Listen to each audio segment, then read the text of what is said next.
And the third thing is they want to make sure that they want to expand and explore on what are the kind of levers of growth that they can focus on. For their part, it's actually jewelry and gem business. And the thing is, the first and foremost important thing that I need to mention to you is that the jewelry and the gem business, the biggest consumers of jewelry and gems from India is actually the US.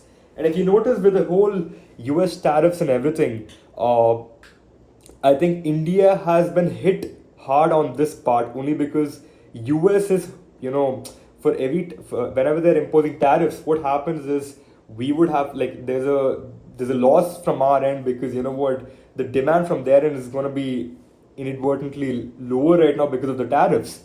So for that matter, they want to make sure that they can expand that business to other parts of the world, and that would give them new kind of opportunity because gems, jewelry, gold, all these kind of businesses, the especially gold for that matter, if you've noticed, gold price has been increasing tremendously in the last 10 months, partly because of geopolitical tensions,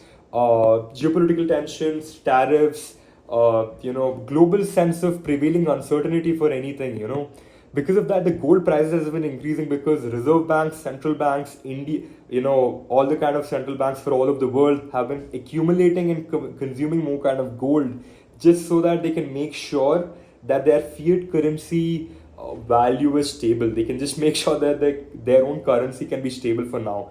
A good example right now would be Indian currency. RBI, for that matter, had been overly accumulating gold like for the last 6 to 7 months just to make sure that their Indian rupee is stable enough for now, right? Apart from this, they wanted to make IndusInd Bank's leadership wanted to make sure that they keep accumulating and understanding what kind of levers of growth they can focus into.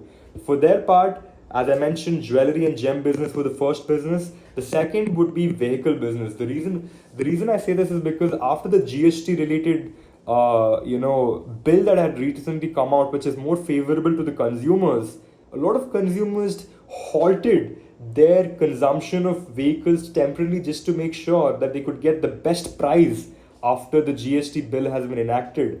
So they postponed some of their vehicle purchasing plans a couple of months just so that especially after quarter two, that's what I was assuming, after quarter two, which is after maybe in the next couple of months, they want to make sure they can purchase their vehicles right now. So IndusInd Bank really want to aggressively move their loans and their assets in the microfinance sector, the vehicle sector, anywhere that comes in the retail aspect.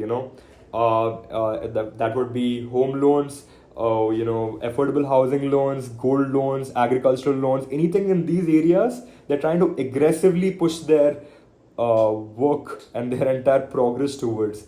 What I really was very impressed with the whole con call progress was the fact that they still made sure that they were accountable of the whole situation, that the loss has been happening for the last 10 months, fraudulent practices have been created.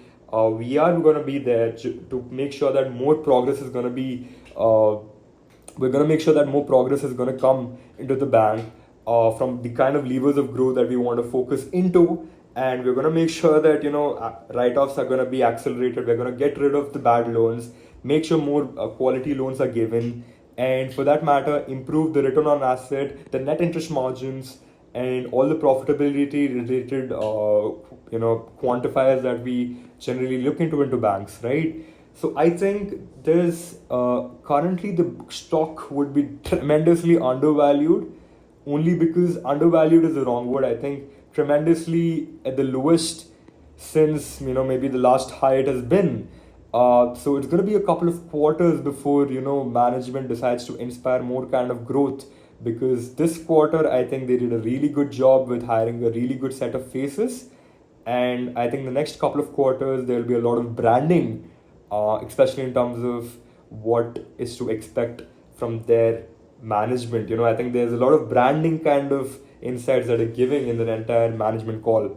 So I'm looking forward to the next time that they share some of their insights. Until next time.